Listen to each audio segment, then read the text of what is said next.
3 बच्चों की तुलना होती है एक बकरी की 16 महीने में। 16 महीने में बकरी आपकी 2 बार ब्याह जानी चाहिए, ये परफेक्ट साइंस है। इस दौरान आपकी बकरी कोई 15 महीने में, कोई 16 महीने में, कोई बकरी 17 महीने ले ले, लेकिन एग्जैक्ट जो है आपका 15 से 16 महीने में बकरी ब्याह जानी चाहिए 2 बार। ये रूल है। सही ढंग से काम करना तो ये तो है सही मतलब रास्ता। तो ये होगा कि बकरी वयस्क हो जाए, उसके बाद जो 16 महीने वो निकाले, उसमें 2 बार बच्चे दे दे। 16 महीने में 2 बार बकरी आपके बच्चे दे देनी चाहिए। सही है। उसमें एक बकरी का 3 बच्चे का काउंटिंग आनी चाहिए। कितने बच्चे? इसमें मोर्टेलिटी परसेंटेज भी रहना चाहिए काउंट, कितना परसेंट आपका मोर्टेलिटी हो सकता है, लेकिन इस पे भी विशेष ध्यान देना होगा, मोर्टेलिटी ना के बराबर हो। छोटे बच्चों में विशेषकर पहले दिन से लेकर दूसरे दिन, फिर 5वां दिन, फिर 10वां दिन, फिर 15 दिन, जब तक आपका बच्चा 2.5 से 3 महीने ना हो ना, तब तक आप ये मान के चलिए आप चैन से नहीं बैठे हैं। और वैसे तो बकरी पालन में पर डे चैलेंज है। एसिडोसिस कहाँ हो गया, कोई बीमारी तो नहीं हो गई, कोई वैक्सीनेट के बगैर तो रह तो नहीं गया, क्या चीजें हैं पता नहीं, कहीं लेबर में इन्फेक्शन तो नहीं हो गया, कहीं नोज इन्फेक्शन नहीं हो गया, कहीं लंग्स इन्फेक्शन नहीं हो गया, मतलब ऐसे तमाम तरह के इन्फेक्शन पशुपालन इंडस्ट्री से जुड़े हुए हैं। तो आपको क्या करना पड़ेगा? वाचिंग। सही है, देखना जरूरी है। आपका जानवर खा रहा है प्रॉपर वे में, नहीं खा रहा है, क्या नहीं है, सारी चीजों पे वाचिंग। कारण होता है ना सर, मैंने ऐसे फार्म देखे। आप मान लीजिए आपकी बकरी आज भी आ गई है और आपकी बकरी 8 महीने तक या 10 महीने तक हीट पे भी नहीं आई है, तो आप कौन सा तीर मार लेंगे बकरी पालन में? सही बात है, राइट, लॉस है ना। तो एक बच्चा आपका उस बकरी के खुराक में जाना चाहिए। एक बच्चा जब बिके तब तक आपने बकरी का जो आपने बकरी को खिलाया है वो उसमें जाना चाहिए, भरपूर खुराक मिलनी चाहिए। ठीक है। और 2 बच्चे का प्रॉफिट आपको निकालना है। सही बात। तब कहीं जाके एक बिगेस्ट फार्म की ओर आपको जाना पड़ेगा। मैंने पता नहीं कितने एनिमल्स खोए हैं सर जी। ऐसा नहीं है कि मेरे यहाँ जानवर, वो कहते हैं ना बादाम खाने से अक्ल थोड़ी आती है, ठोकर खाने से तो आई। हमने भी खाई है और खूब खाई है, ऐसी बात नहीं है। और सबसे बड़ा गुरु कौन है? वक्त है। आपको सब कुछ वक्त सिखाएगा। आप वक्त की कदर कर लो, नहीं करोगे तो खोए तो आपने भी है बहुत सारे बच्चे। हाँ, फिर सीखे धीरे नहीं तो हाँ, आज आपने ये बात कह दी तो मुझे कहानी याद आ गई यार। वो आपके चैनल पे कहानी याद आ ही जाती है। नहीं, जरूरी भी है, लोग परिवर्तन संसार का नियम है। सही है, ये सत्य है, गीता का ज्ञान है। सही है। भगवान श्री कृष्ण ने कहा है जो हुआ वो अच्छा हुआ, जो हो रहा है वो भी अच्छा हो रहा है, और जो होगा वो भी अच्छा होगा। ये सत्य है, इसको कोई झुठला नहीं सकता। सही है। और परिवर्तन भी संसार का नियम है गोविंद जी। लेकिन बदलाव जरूरी है अपने आप में। अगर आप बदलाव नहीं करेंगे तो वक्त की मार आपके साथ जरूर पड़ेगी। समय रहते आप बदलाव करते जाइए। आप एक ही पैटर्न में चलेंगे तो तभी की एक कहानी है। और कई लोगों को शायद अच्छी लगे, कई लोग अपने ऊपर ना ले। देखो ये उनको दिल पे ना ले, लेकिन ये कहानी के माध्यम से मैं कह रहा हूं, डिस्क्लेमर है, एक वार्निंग है कि आप अपने ऊपर ना ले बस।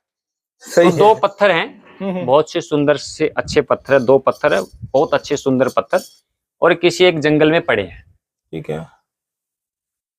किसी एक अच्छे मूर्तिकार की उस पर नजर पड़ती है। पत्थर अच्छे हैं। पत्थर तो बहुत अच्छे हैं, क्यों ना इसको तराशा जाए। ठीक है। तो वो पहले वाले पत्थर से निवेदन करता है कि मेरे भाई पत्थर, मैं तुझे तराश कर एक नया रूप देना चाहता हूँ, अगर तेरी आज्ञा हो तो मैं तेरे में कुछ बदलाव करूं। तो बोले भैया तू मेरे अंदर क्या बदलाव करेगा, मैं मेरे हाल में जैसा हूँ मस्त हूँ, तुम अपना रास्ता नापो, मुझे किसी तरह की बदलाव की जरूरत नहीं है। ठीक है। मूर्तिकार थोड़ा निराश हुआ, तो चलो भाई इसने तो मना कर दिया, दूसरे वाले से पूछ लेते हैं क्या हालचाल है भी आपका भी। उसने दूसरे वाले से पूछा कि भाई मैं एक मूर्तिकार हूँ, मैं आपको थोड़ा सा तराशना चाहता हूँ और एक नया रूप देना चाहता हूँ, अगर आपकी आज्ञा हो तो।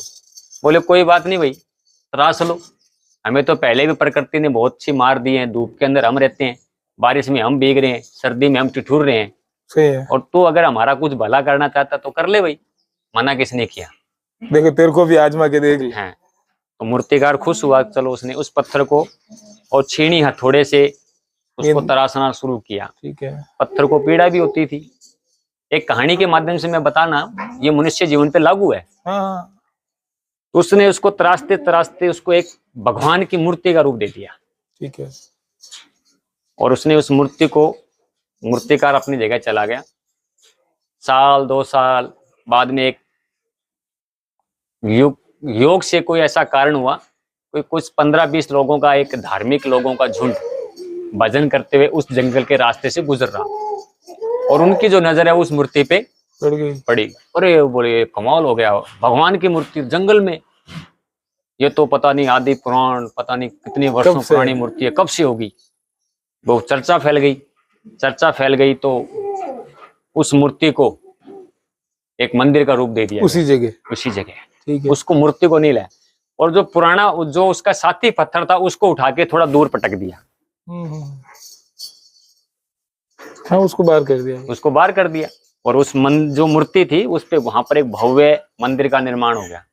लोगों का आना जाना हुआ, पूजा होने लगी और मंदिर की चर्चा हो गई।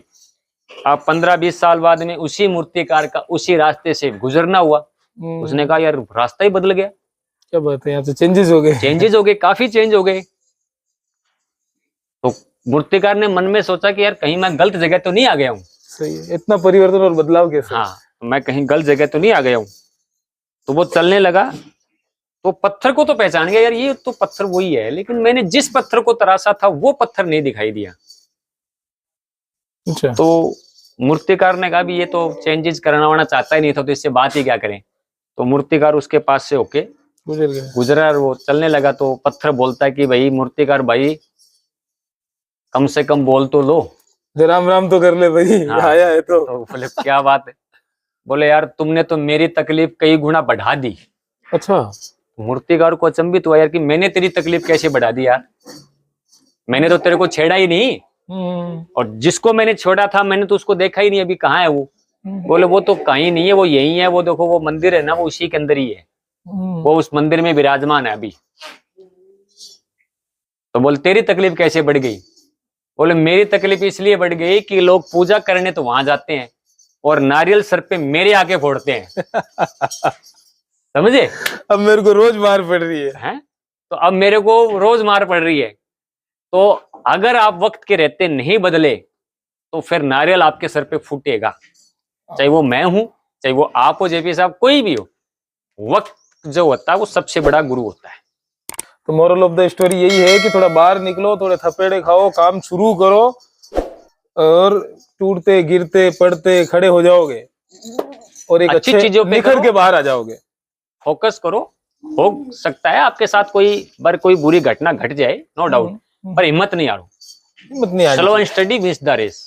बहुत अच्छी बात कही गई है, slow steady wins the race. धीरे धीरे शुरुआत करो। इंग्लिश भी आप तो यार मजा आ जाता है सर, ऐसा लगता है कि भाई कहीं चल रहे हैं, कोई बातों में मजा भी आ रहा है। भाई हम 10वीं पास वालों पे तो ऐसे ही आपने ये बोला, मेरे को समझ नहीं आ रहा कि हम 10वीं पास हैं। हम हैं 10वीं पास भी है, हम इंग्लिश भी आती है, हम किताबें आज भी पढ़ते हैं ना, बहुत किताबें देखी मैंने। हाँ, किताबें पढ़ो आप, नॉलेज तो आपको किताबों से संघर्ष करो, सीखोगे कुछ ना कुछ। और देखो ऐसे हो जाता है नमक, ये देखो, हाँ इसमें खड्डे आ जाते हैं ना, देखो आप ऐसे खा लेते हैं इसको। खर्चा तो खूब कर दिया सर आपने। खर्चे होते रहते हैं जी, खर्चा इन्हीं से निकलता है। अभी तो बकरे तैयार हो रखे हैं। हाँ, बकरे तो तैयार आ गई, अब तो आने लग जाएंगे काफी सारे आपके पास तो डिमांडेबल। हाँ, डिमांड पुराने लोग हैं जो फिक्स ले जाने वाले। हाँ, अपना तो रोल भी है ना, अपने फार्म पे रेट फिक्स रहता है। इसका बच्चा नहीं हुआ अभी तक? नहीं, अभी तो ये क्रॉस है सर। मैं वेट कर रहा हूँ इसका कब होगा, कितना टाइम लगेगा अभी? वो ये तो टाइम लगेगा अभी। चल बेट सुल्तान, चल, चलो भाई, चल भाई, थैंक यू सो मच।